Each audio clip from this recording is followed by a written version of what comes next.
Кыргыз мал чарба жана жайыт илимий издөө институтунун молекулярдык генетикалык лабораториясынын курулушуна капсула салынып, андан аркы иштери өз ногунда жүрүп жатат. Буга чейин молекулярдык биология жана медицина илим издөө институту зарыл жабдуулардын жоктугунан мында ДНКнын өздүгү гана аныкталып, калган лабораториялык изилдөөлөрдү жүргүзүү үчүн келишимдин негизинде башка өлкөлөрдөгү лабораторияларга жөнөтүлүп турган. Bunday laboratoriya Kırgızstanda эмес, а еще эмеде Средний Азияда да жок да. Ошо бизге салынып атат казыр, Кудай буйрса. Эмдиги 27-жылы майда берилет да, өткөрүлүп берилет. Биз Россияга, Белоруссияга жөнөтөбүз. Аяктан ошо жактан алчубуз да, аякта аябай кымбат болот, $150. А эми бизге мынакей фермерлерге дагы аябай жеңилдик беребиз да. Биз өзүбүздөн чыккандан кийин, значит, арзаныраак болот. Бүгүнкү күндө өлкөбүз эл аралык өз ара алакалардын натыйжасында жаңы лабораториялык имараттын заманбап жабдуулары менен камсыз болушуна алгачкы кадамдар башталган. Түштүк Кореяндагы койка деген программа менен иштеп, анан алар ошо грант түрүндө $7,5 миллион бүгүнкү күндөгү современный жабдууларды баарын камтыган лаборатория быйыл капсул салынды. Жабдыктардын баары тең жерде болот. Мисалы үчүн секвенатор дейт.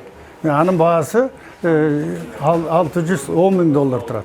Андай ошол жоктугунан биз аны жасай алчу эмеспиз. Учурда аталган лабораторияда генетикалык багыттагы окутуулар менен бирге прикладдык жана фундаменталдык илимий изилдөөлөр жүргүзүлүүдө. Максат келечекте жаңы лабораторияда иштей турган адистерди даярдоо. Бир катар окутуучулар менен жогорку окуу жайлардын студенттери Кореяга барып окуп келишкен. Кореяга барып туруп, 2 айлык курстарды бүтүп келди. Анан калганын эми жерден ушу Түштүк Кореянын келген адистеринин күчү менен биз кадрлар даярдашыбыз керек. Ошонун үстүндө иштелип жатат азыр. Кореядан келген адистер аталган лабораторияда илимий изилдөө иштерин жүргүзүүнүн ыкмаларын көрсөтүүдө. Бул лаборатория медицинада, биологияда жана соттук экспертизада кызмат көрсөтөт. Биринчи кезекте эле ушул мал чарбачылыгында асыл тукум малды өстүрүүдө ошолордун генетикалык потенциалын, сүт багытындагы, эт багытындагы породалардын алдын ала генетикалык потенциалдарын изилдеп, аларды селекциялоо иштери тездейт. Мындай лабораториянын жардамы менен медицинада жана ветеринардык тармактарда микробиология, вирусология анализдери жасалып, анын негизинде муундан муунга өтүүчү ооруларды эрте аныктоого болот. Медицинада тектерди аныктоого, ата тегин аныктоого, туугандык породалардын таза кандуулугун аныктоого аябай шарт түзүп бермекчи. Кыргызстан үчүн айыл чарбасы эң актуалдуу болуп эсептелет. Андыктан бул тармакта илимге умтулган жаштардын мал чарбасы жана өсүмдүктөр боюнча илимий изилдөө иштерин жүргүзүп жаткандарынын мааниси чоң.